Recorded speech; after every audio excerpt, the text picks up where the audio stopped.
Listen carefully, because what I'm about to tell you was never meant to leave the soil of Missouri. In 1856, 3 orphan sisters, no older than 16, vanished into the caves outside a small river town. The community searched, lanterns trembling against the dripping walls, but the girls were gone. Weeks later they reappeared, alive but not the same. Their skin was pale as marble, their eyes carried a glassy stare, and their voices no longer trembled like children, but rang with a strange cadence, as if repeating words learned from something else. The town covered it up, buried it in whispers, but the caves never forgot. And neither did the sisters. Tonight I'll take you down into the earth where the story began. Down into the dark corridors carved not just by water, but by intention. And you'll see how their disappearance was never just an accident of curiosity, but the fulfillment of something older, something written long before the first settlers ever drew breath on that soil. Stay with me, because once I reveal what they found beneath Missouri's limestone, you'll never look at the ground beneath your feet the same again. Imagine this. The mid-19th century frontier was still raw, still unsteady. People feared the forests, the rivers, and most of all, the caves. For generations, locals told stories that the underground passages stretched endlessly, deeper than any man could map. Some claimed they were older than time itself, carved not by erosion but by hands, by rituals, by something with intent. And yet, children would dare one another to go in, to leave a mark with chalk or scratch initials into the damp rock. But these sisters, orphans of a family that had been torn apart by fever, were not merely playing. Witnesses remembered their fascination with symbols, their endless drawings of spirals, of eyes, of doors. They said the girls talked in unison, finishing each other's sentences like a single voice split into 3. What no one wanted to admit is that the caves seemed to call them, and the sisters listened. That day in 1856, they followed the call so far that the town nearly gave them up for dead. But when they returned, they brought something back, something that fed on silence and secrecy. And from that moment on, their presence in the village began to divide the community into those who swore they were blessed, and those who whispered that Missouri had been cursed. Now pause and ask yourself, why do stories like this get buried? Why do the details vanish from newspapers? Why do archives lose pages? Why do institutions quietly erase what was once shouted in fear? Because what hides in that cave is not simply superstition, not merely folklore, it is evidence. Evidence of a knowledge far older than the United States, far older than colonial expansion, perhaps older than man himself. This is why records conflict. Some say there were 3 sisters. Some say only 2 returned and the third was never seen again. Others whisper that all 3 emerged, but the shadows they cast did not match their bodies. This inconsistency is not error, it is concealment, a veil drawn over the truth. And here's where you must decide right now if you want to keep walking with me, because each step further down this tunnel strips away the comfort of believing history was ever honest. The sisters' return was not the end of their story, it was the beginning of a new order in that town, a strange power that settled over the land, twisting loyalty, breeding obsession. And in the silence of those caves, you can still feel it, if you dare to go deep enough.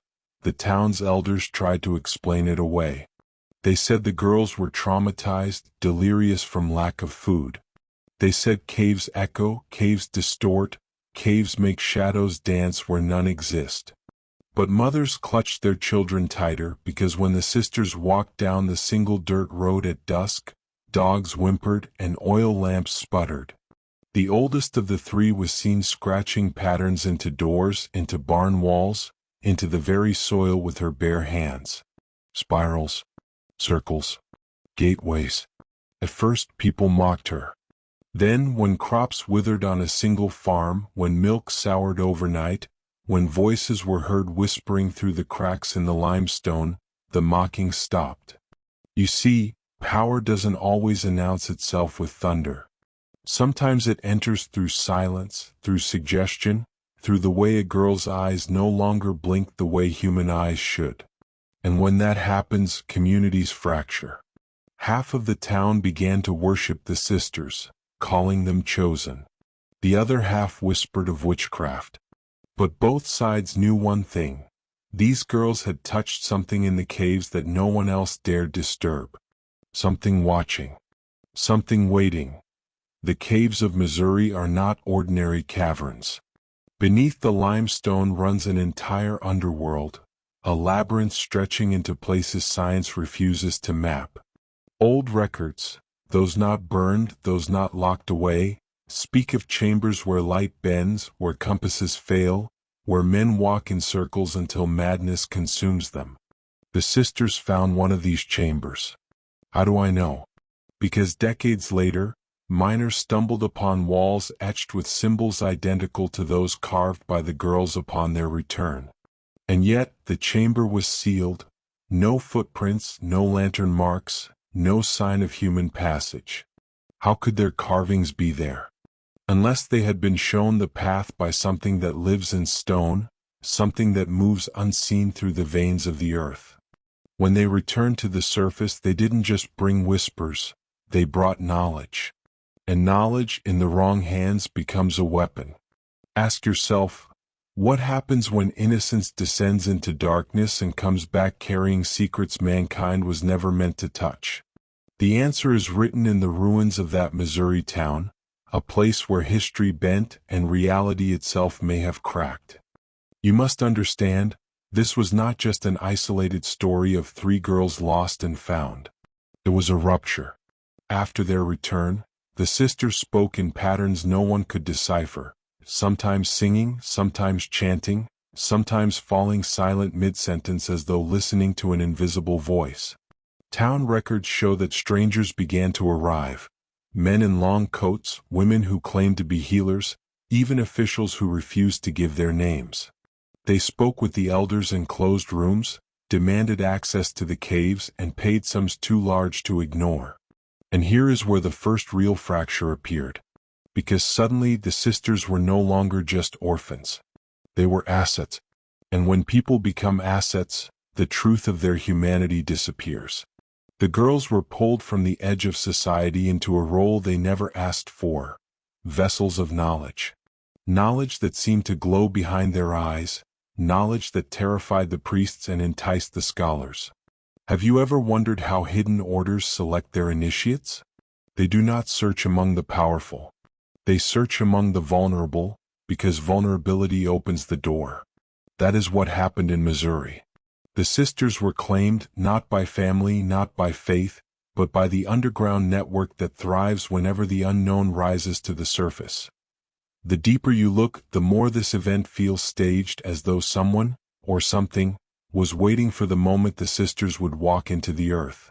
Why? Because what followed was too precise, too controlled. The children of the town began drawing the same symbols, even if they had never met the sisters directly. Parents burned the drawings, but new ones appeared under beds, in the dust on windows, in the condensation of mirrors. Farmers swore they heard voices echoing through the hills, speaking names not in English, not in any tongue they knew. And still the church told them to pray. But prayer did not stop the dreams. Mothers dreamed of stone corridors, fathers dreamed of hollow eyes, children dreamed of standing before doors that pulsed like they were alive. Tell me, does this sound like coincidence?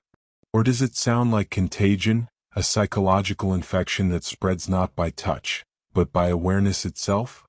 Once the caves opened their mouth, the entire town swallowed something it could never spit out again. And when you hear what the sisters became in their later years, you'll realize this was not just the past. It was a rehearsal for something still moving beneath our world today that you're probably asking yourself right now. Where are the documents? Where are the first-hand accounts? Why isn't this story in every history book? The answer is silence. Institutional silence. Do you know how easy it is to erase? To call something folklore, superstition, unreliable? Once you label it that way, the masses dismiss it. And yet, if you travel to Missouri today and dig through county records, you'll find hints, land disputes that mention disturbances, unexplained illnesses attributed to cave dampness, whole families relocating overnight without selling their land. Think about that. Poor farmers walking away from the only resource they had, leaving houses to rot. What would drive them to do that? Fear. Fear of something they could not speak without being ridiculed. And here lies the paradox. Ridicule is one of the most powerful weapons of control. If you can laugh at something, you no longer fear it. That's why the truth is dressed up as folk tales and ghost stories. It is not to amuse you. It is to protect you from asking the wrong questions. Because once you ask, once you lean too far into the silence, you begin to hear the same whispers those girls heard. And they are not whispers you can unhear. Now comes the part most will dismiss because it sounds impossible. But remember, impossibility is just the boundary drawn by what we're told to believe. According to testimonies whispered long after the sister's death, one of them, Mary the youngest, would disappear for days without leaving her bed. Her caretakers swore they saw her sleeping, but when she returned, she spoke of places she had been. Caves dripping with light, doors carved from bone, voices teaching her hymns in tones that made the air vibrate. Was it dreamwalking? Was it possession? Or was it something older, an initiation into a network of consciousness that lives beneath our feet, a network humans were never meant to touch? What makes this worse is that neighbors swore they saw her, physically, walking into the hills while she supposedly slept in bed. Two places at once. Two realities overlapping. Ask yourself, if that can happen once, who is to say it does not happen all the time, hidden from view? The sister's return was not just a mystery, it was a leak. A leak in the prison of reality. And every time a leak appears, those who control the narrative rush to patch it before too many notice the water rising. But here is where the descent grows darker. Because if the caves could call 3 vulnerable children in 1856, what stops them from calling others today? This is not just about history. It is about a pattern. Look at the past century. How many disappearances near cave systems remain unsolved? How many hikers vanish without trace in national parks? How many stories of lost time, of strange lights underground, of people who returned changed? The Missouri sisters were not an anomaly, they were an omen. And here is the cruel truth. The deeper you investigate, the clearer it becomes that the caves are not empty. They are arteries. Arteries of something alive, something vast, something that feeds on human awareness. And when you enter them, you are not exploring stone. You are entering its body. Those girls were not simply lost, they were taken in. And when they came back, they were part of it. That is the knowledge hidden in plain sight. That is why this story matters now, not just as folklore but as warning.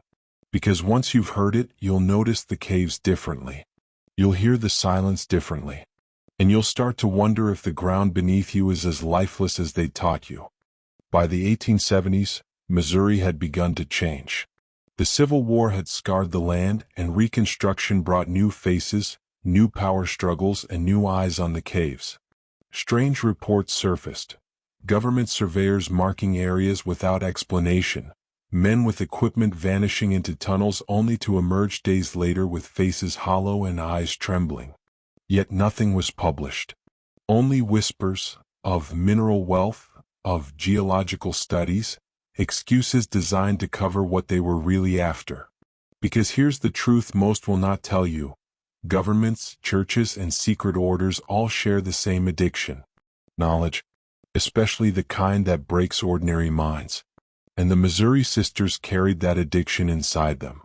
The oldest was institutionalized by force in St. Louis, officially for hysteria. But witnesses described her chanting in unknown tongues at night, scratching spirals into walls until her fingers bled.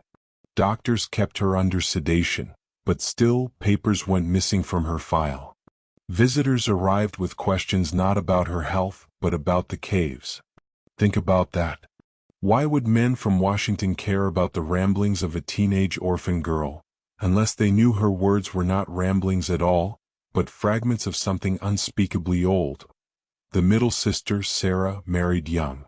But that union was a farce, a way to cloak what she had become. Her husband would later testify, though only in private, that she would stand at the edge of their property staring into the woods for hours. Sometimes he'd wake in the night to find her sitting on the floor, tracing circles into the dirt, whispering names he could not pronounce. When he tried to confront her, she smiled in a way he said wasn't hers.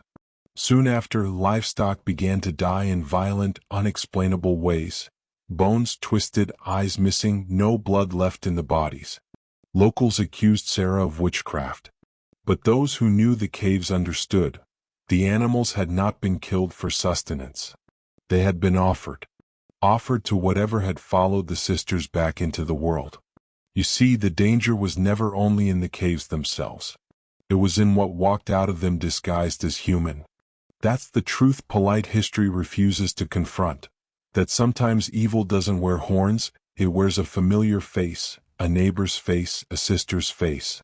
And once you see it, you can never unsee it again. Mary, the youngest, the dreamwalker, was the most feared. Neighbors claimed she aged slower than the others. By 30, she looked no older than 16. Some said she had stopped time. Others said time itself bent around her.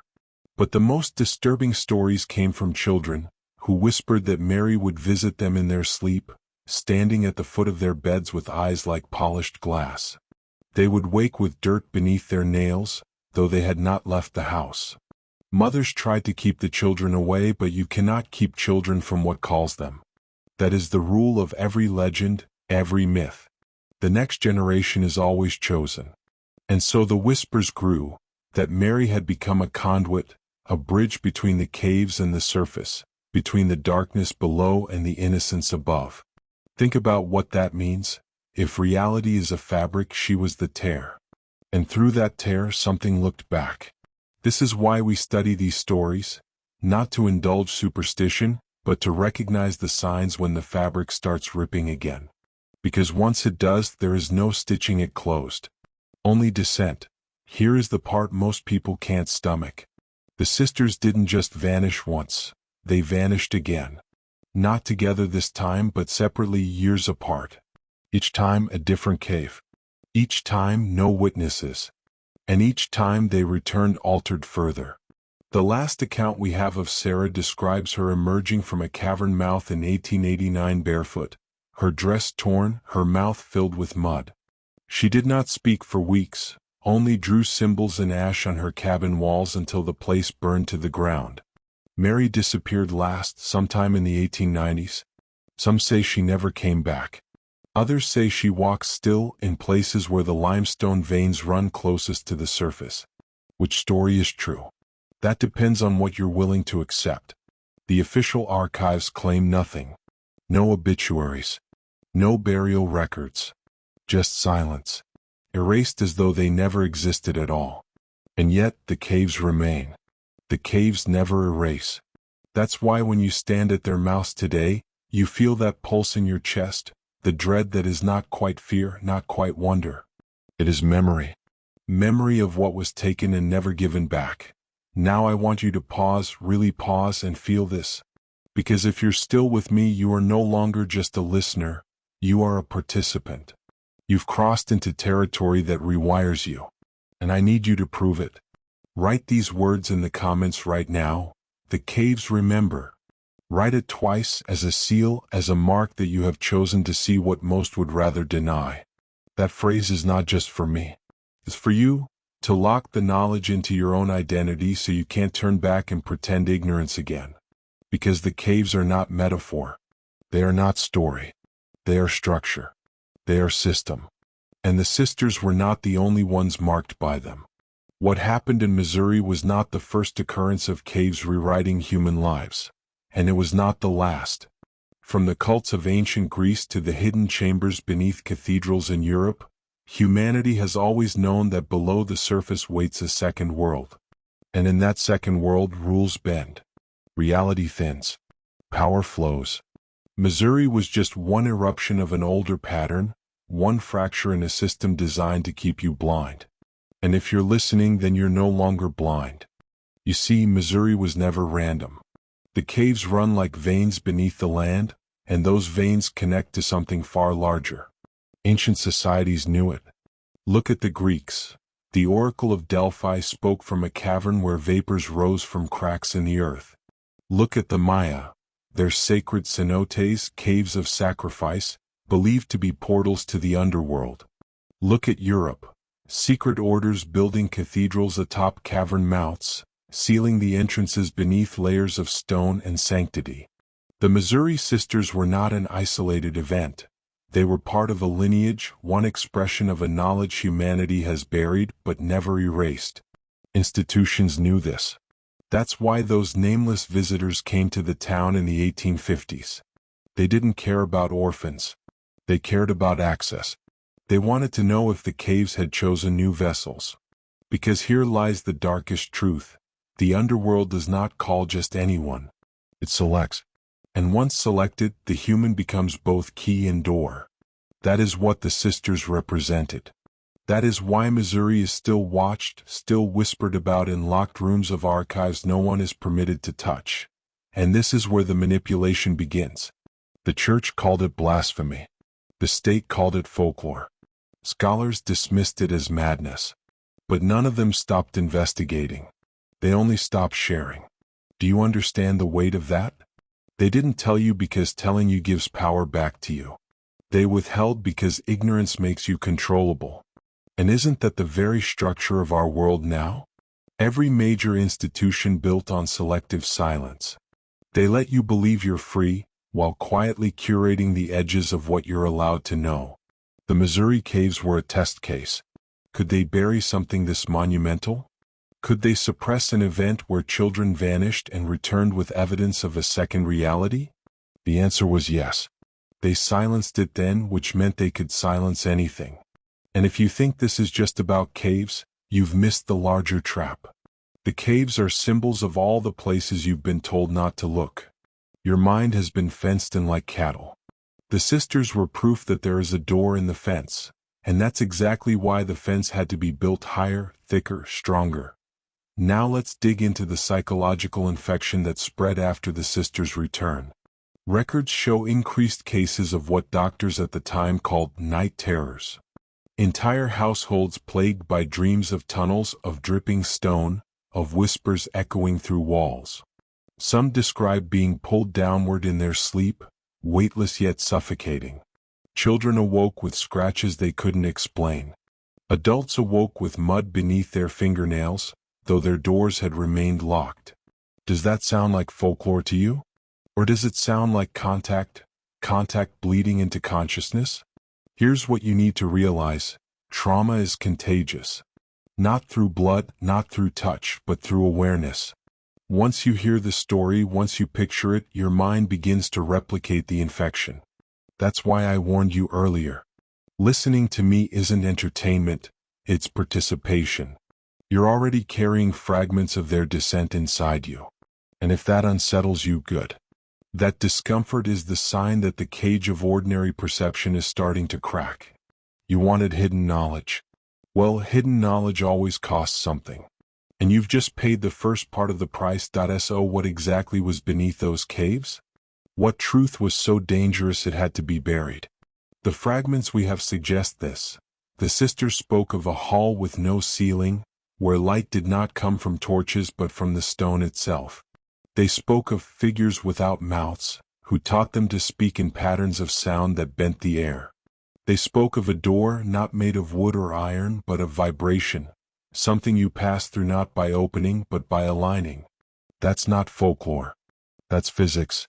Modern science calls it frequency. Ancient mystics called it initiation. Either way, it's the same. The caves were not just stone, they were resonant chambers, amplifying states of mind, breaking open perception. That's why the sisters changed. They weren't simply lost and rescued. They were tuned. Aligned with something most humans never touch. And once tuned, they could never go back. Neither can you once you recognize what this means. that reality itself is an instrument and someone, or something, has been playing it beneath our feet for longer than history dares admit. Do you see the game yet? This story was never about three girls. It was about control. The caves revealed a fracture in reality, and instead of allowing humanity to explore it, the powerful sealed it, rewrote it, mocked it into oblivion. Why? Because if you truly knew, that the world beneath your feet was alive, that your consciousness could be tuned, that reality was bendable, you would no longer obey. You would no longer fear their authority. And they cannot risk that. That's why they build schools to tell you what is real, religions to tell you what is holy, and governments to tell you what is law.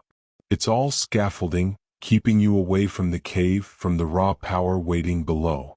The Missouri sisters broke through. They brought that knowledge back. And instead of letting it spread, the institutions tightened their grip. Which leaves us here now in this moment. You've heard what you weren't supposed to hear. You've seen through the ridicule, through the silence. And there is no going back. You've entered the cave. And the cave will not let you leave unchanged. Think carefully. If Missouri's caves could consume and return three sisters altered, do you really believe it was the only place on earth where this happened? No. The pattern repeats. In South America, conquistadors wrote of entire villages disappearing into jungle caverns, only to re-emerge with faces painted in symbols no Spaniard could read. In Europe, medieval records speak of children who wandered into the catacombs of Paris and returned with knowledge of herbs and metals no peasant could have known. In Asia, ancient scrolls tell of monks who entered sacred mountains and came back speaking in riddles that later formed the foundations of entire philosophies. These are not coincidences. They are fractures. The same force that touched the Missouri sisters has brushed humanity again and again. But here's the critical part. Each time institutions step in to smother it. Colonizers burned the South American villages. Priests locked the Parisian children away in monasteries. Dynasties forced the monks into silence. Missouri wasn't unique. It was simply recent. And that recency makes it dangerous because memory of it still stirs in the land, in the archives, and in the subconscious of anyone willing to listen. You have to ask yourself, why is it always the vulnerable who are chosen? Children, orphans, the forgotten, the marginalized. Why not kings, generals, presidents? Because power shields itself. It builds walls of noise and ritual to avoid the call. Vulnerability, on the other hand, leaves the soul exposed, raw. That exposure makes it easier for the caves, or the forces behind them, to slip in. But here is the paradox. Once chosen, the vulnerable become the most dangerous to institutions. A child with hidden knowledge undermines centuries of hierarchy. An orphan who speaks in tongues unteachable by man is a threat to empires. That's why erasure is always the next step. The Missouri sisters were erased not because they were insignificant, but because they were too significant. Do you see the psychological trick? History books tell you only of kings, generals, and presidents, so you assume power always comes from above. But the caves remind us power rises from below, through the forgotten, the overlooked, the silenced. That truth destabilizes the entire pyramid of control. And that's why you were never supposed to hear it. Let me pull the veil back further. Have you noticed how national parks in America guard vast cave systems? Mammoth Cave in Kentucky. Carlsbad Caverns in New Mexico. Thousands of smaller ones sealed, fenced, restricted. The public story is preservation, safety, conservation. But what if I told you it's also containment? What if I told you the same forces that called the Missouri sisters still breathe in those systems, and the institutions know it? This is why disappearances in national parks are filed as missing, presumed dead, without deeper investigation. Patterns ignored. Files sealed. The caves are policed not for your safety but for theirs.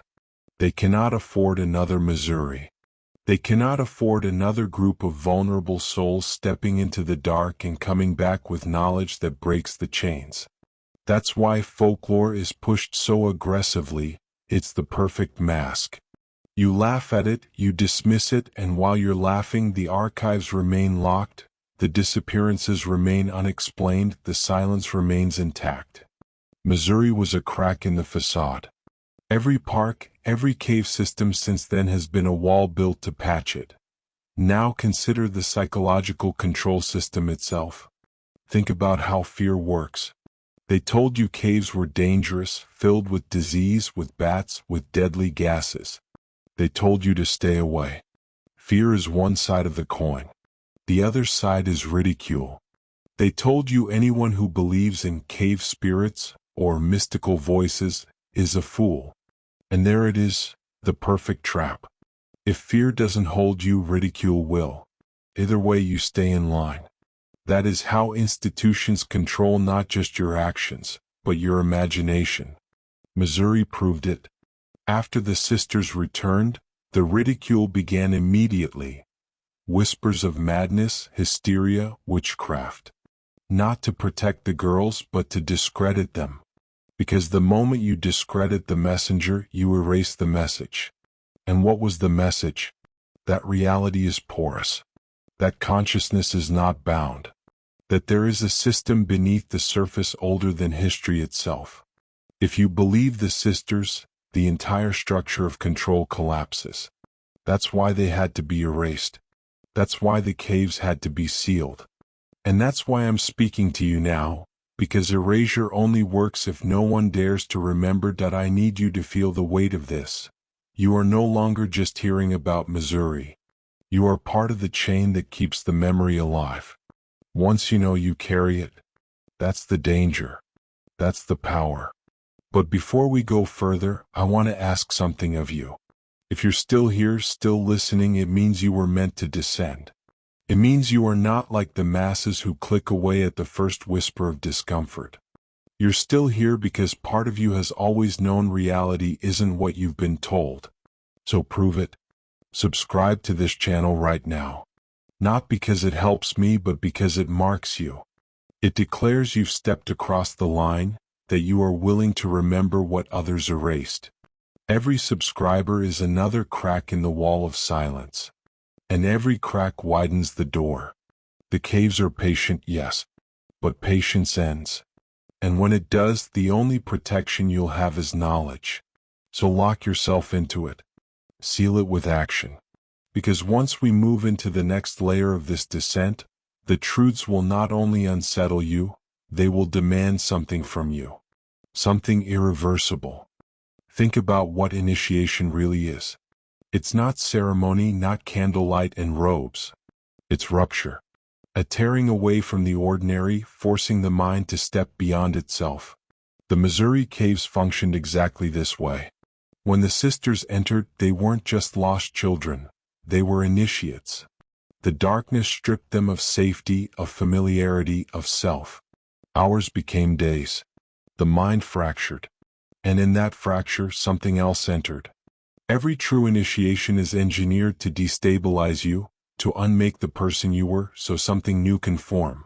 The caves did that naturally, brutally. No scripture, no priest, just stone pressing in until the girls broke. And when they returned, the fragments had been rearranged, not by chance but by design. Ask yourself, whose design? Was it the caves themselves, alive and intelligent? Or was it forces older, waiting beneath, using the caves as gateways? Either way, the result was the same. 3 orphans entered. 3 vessels walked out. And initiation, once begun, cannot be undone. You've begun yours by listening. The words I speak are carving tunnels in your mind the same way the caves carved them into theirs. You're being stripped. You're being fractured. And the descent has only just begun. Every initiation has a teacher, but rarely the teacher you expect. For the sisters, the teachers were not human. Their descriptions, of figures without mouths, of halls of resonant stone, of doors made from vibration, sound alien to modern ears. But consider this. What if the teachers were not external beings at all, but projections of the caves themselves? The human mind, under pressure, generates forms to interpret forces beyond comprehension. A figure without a mouth could simply be the embodiment of communication without words. A hall without a ceiling could be the breaking of the sky within. These are symbols, yes, but symbols forged by direct experience, not imagination. And symbols are the true language of initiation. They bypass reason, dig into the subconscious, and rewrite you from within. That's why the sisters spoke differently afterward, because they no longer thought in words, but in structures, in vibrations. That's also why their community could not understand them. You cannot translate initiation back into the language of the uninitiated. You can only live it. And that's what drove the wedge between the sisters and the town, between knowledge and ignorance, between depth and surface. A wedge still splitting humanity today. Now, let me show you how this initiation process has been stolen, repurposed, and weaponized against you. Institutions watched what happened in Missouri and realized something. The caves broke and rebuilt human minds without effort. That process was dangerous if left uncontrolled, but useful if replicated artificially. And so they began designing their own caves. Not physical ones, but psychological ones. Schools that strip children of imagination and rebuild them into obedient workers.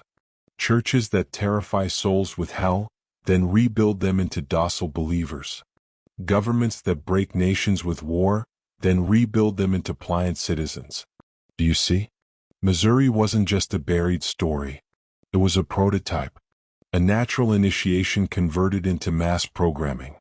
You live inside one of those artificial caves right now. Television, social media, news cycles, each one a chamber engineered to fracture and reshape you. And the cruelest part? Unlike the sisters, you don't come back altered by choice. You come back altered by design. The caves wanted to awaken. The institutions want to control. And the difference between those two forces is the difference between becoming sovereign or becoming property. But here's the paradox you must face. Not everyone breaks the same way. The sisters broke into vessels of something greater. Others might have broken into madness, despair, emptiness. That's why initiation has always been guarded, controlled. Because once you open the door, you cannot control what walks through. Institutions fear that chaos. They want predictability. But the caves do not give predictability, they give transformation. And that's what makes them dangerous both to you and to the systems ruling you.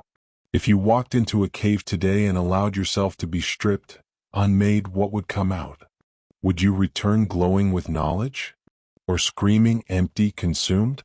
That question is why initiation is both forbidden and necessary. Because only through rupture do you find out what you are. Missouri proved it. 3 sisters entered.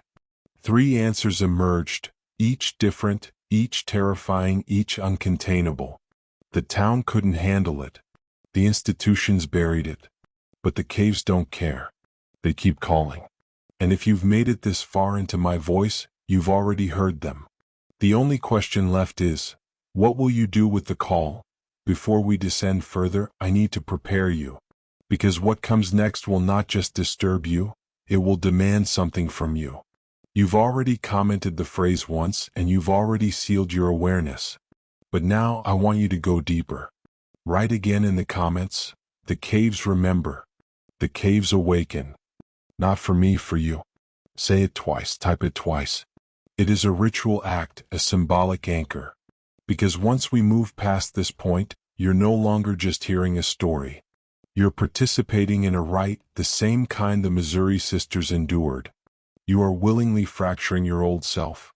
You are aligning with a deeper current. And once aligned, you cannot slip back into ignorance no matter how badly you may want to. The caves don't just remember, they awaken. And awakening is dangerous. Awakening will strip you of illusions, of the comfortable lies you've been fed your entire life.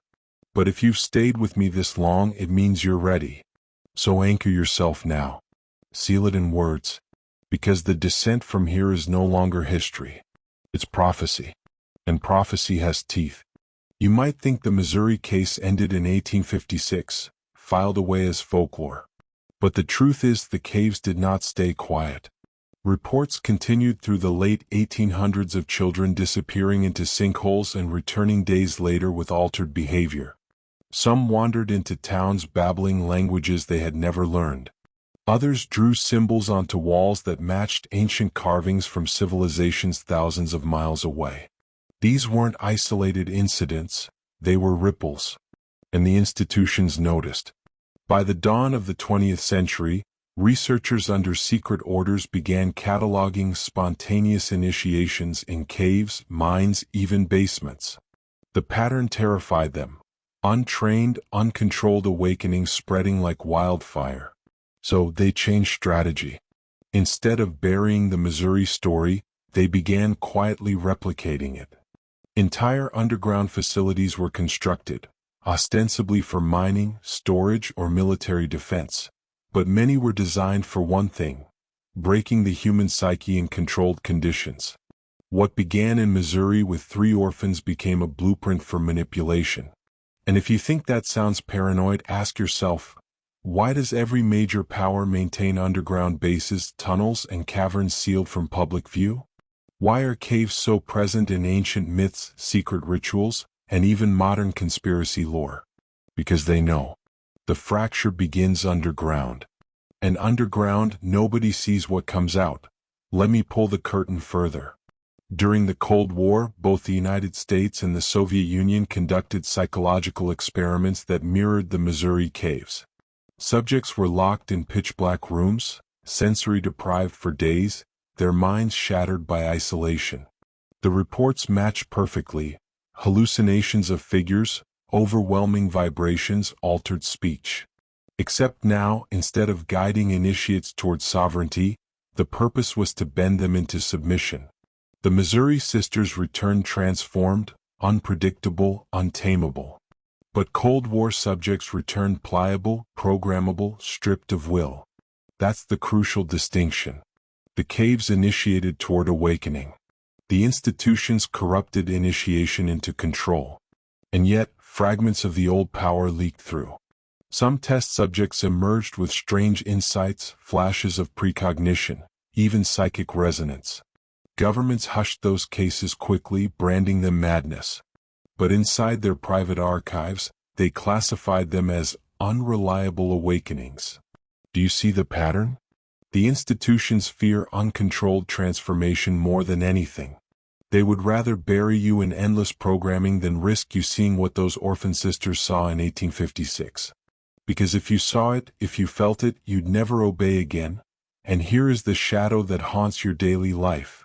Those same methods were refined and repackaged into entertainment, education, media. Look closely at the way television flashes symbols, the way music manipulates frequency, the way news cycles repeat phrases until they're burned into you. These are caves without stone. Psychological caverns engineered to fracture your perception. A glowing screen is a tunnel. A looping sound is a vibration. A crisis broadcast is the echo of dripping water in the dark. The system doesn't need you underground anymore. It carries the caves into your living room. But remember, the Missouri caves didn't just break, they rebuilt. That means even in these artificial caves, the possibility of awakening still exists. Sometimes the programming doesn't stick. Sometimes, a phrase, a symbol, a vibration pierces through and ruptures the design. That's what's happening to you now. My words are not entertainment. They are chisels breaking the false cavern you live inside. And once the wall cracks, you will see the light, or the abyss. Either way, you will not see the world the same again. Now think carefully. Why do myths across every culture tell of descent into underworlds? Orpheus into Hades. Christ into the tomb. Shamans into the womb of the earth. The Missouri caves were not unique. They were one iteration of an eternal pattern. Descent, fracture, rebirth. Institutions try to suppress this because it threatens their monopoly on transformation. They want you to believe only they can initiate you, through schools, churches, armies, jobs. They rebrand awakening as obedience. But true initiation has always been dangerous, raw, uncontrollable. The caves don't certify you. They destroy you. And destruction is the only path to sovereignty. That's why the sisters frightened their community so much. They weren't possessed. They were free. And freedom looks like madness to the enslaved. If you've ever felt out of place, if you've ever been told you think too deeply, ask too much, go too far, that's your echo of Missouri. That's the caves calling through you. You are not broken. You are breaking open. But here is where the danger sharpens. The caves are not metaphors. They are still there waiting. And institutions know this. Why do you think so many cave systems in Missouri are fenced, guarded, closed for safety? Why do military maps overlay with ancient cave networks? Why do legends persist of sounds, lights, disappearances even today? Because the initiations never stopped. They are ongoing. And some who enter never return, not because they die but because they refuse to come back. They become something else. The Missouri Sisters were only the first widely recorded case. Many more followed, hidden under layers of silence. Some ended up in asylums. Some became wandering mystics. Some vanished into the underground forever. And you must face a truth few dare to admit. The caves are not neutral. They test. They filter. They demand. And if you entered one tonight, you would not decide the outcome. The caves would. Just as they decided in 1856. Just as they decide still. And the fact you've listened this far means their call has already reached you. The descent is no longer a story. It's a choice. And soon you will have to make it. You've heard the fragments, the history, the experiments, the manipulations. But the question that haunts every serious seeker is this. What truly became of the Missouri Sisters after their return? The records claim they lived quiet, uneventful lives. But if you trace whispers, you find anomalies. One sister reportedly vanished again years later, last seen walking into the same caves with a lantern, never to emerge. Another was said to wander the countryside, leaving strange chalk symbols on barns, churches, and even gravestones. Symbols eerily similar to petroglyphs thousands of years older than the town itself. The third? Her name appears in asylum records, diagnosed with schizophrenia, after speaking incessantly about voices that taught her frequencies of the earth. 3 sisters, 3 outcomes: disappearance, madness, and prophecy. Do you see the pattern? That's initiation. Not everyone emerges whole. Not everyone emerges sane. But all emerge marked. And here is the terrifying truth. Those 3 outcomes mirror what's happening to you now. Disappearance into depths. Madness to the surface world. Or prophecy that no one wants to hear. Which one is calling your name? Every culture warns that forbidden knowledge exacts a cost. You cannot unhear it.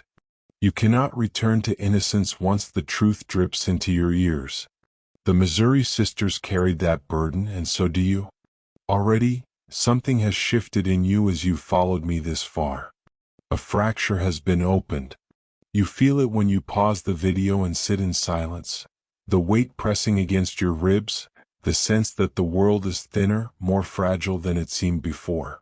That is the cave working through words.